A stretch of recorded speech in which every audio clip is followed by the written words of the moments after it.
Hi, Mark Heath here, and in this video I'm going to talk about MoreLINQ's pairwise extension method. And this turns out to be surprisingly useful. I've needed this in several different bits of code that I've written. And so first of all, I'll just explain what it does, and then I'll show you a real world use case for it, or a slightly more realistic example anyway. So here I've just got some data. It's a bunch of strings A, B, C, D, E, F, G. And when we say pairwise, what basically that will do is it will give us these in pairs. So it will give us A and B, B and C, C and D and E. And if you've seen my video on the MoreLINQ window methods, you know we could already get that with window of size 2. But the difference here is that with pairwise, instead of it returning me an array of 2 items and then an array of 2 items, it just allows me to call a func. So I get past A and B, and I can then run a selector method to do something with them. Here I'm just concatenating them into a comma separated string. And so if we run this, and we'll see what we get, we'll see we get A, B, B, C, C, D, D, E, and so on. And so what might be a real world use case for this? Well, you may know that on my blog I run these lunchtime LINQ challenges from time to time. I've done 3 of them so far, and each one has got 6 problems in it that you can solve using LINQ. And in this particular problem, you start off with this string which represents the times at which you finish a length of the pool swimming. So the first length was finished at 45 seconds, the second length was finished after 1 minute 32, and so on. And the challenge was simply take this string and turn it into the lengths of each length of the pool. And so what we do first of all is we just split this string. So this is standard string splitting stuff. So now we've got 10 strings, and then I'm going to parse each of these into a time span object. So a prepend 00:, and then that's able to parse into a time span. So we do that. And now we've got some time spans, 45 seconds, 1 minute 32, and so on.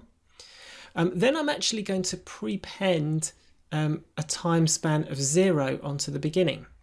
And prepend is an interesting method because it's a new method in LINQ after, I think, .NET version 4.7.1.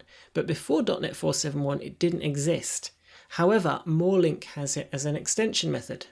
So if you're using, say, .NET 4.6.2, you can use the MoreLINQ prepend method here, and it will just basically add an additional element to the beginning of the sequence. So let's just run this part of our LINQ pipeline, and we can see now we've got a 0 at the front. And what that allows us to do is now we can go pairwise. We'll take the first pair and we subtract this one from that, and that gives us the first length time.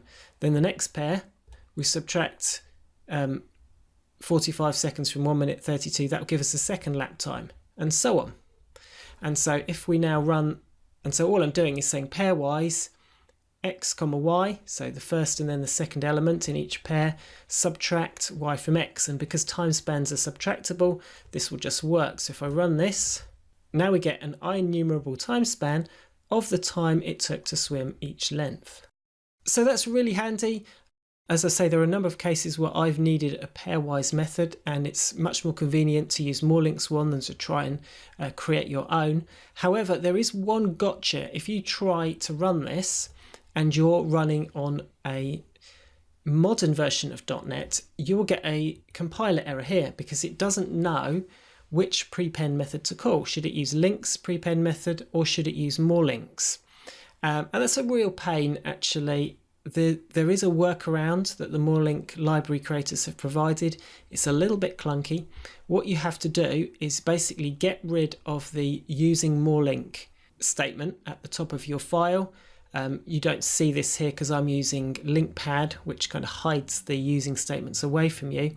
But you don't use the using MoreLINQ namespace. Instead, what you do for every MoreLINQ extension method that you do want to use, you say using static MoreLINQ.extensions, and then the name of the MoreLINQ method followed by extension. So I'm saying that I want to use pairwise from MoreLINQ, and so I'm saying using static MoreLINQ.extensions.pairwise extension. Like I say, that's a bit of a pain if you wanted to use several methods from MoreLINQ, but it does allow you to get around this very annoying ambiguity. And that only happened because I'm using the Prepend method. If I wasn't using that, then everything would just compile fine, whatever version of the .NET framework I was using here.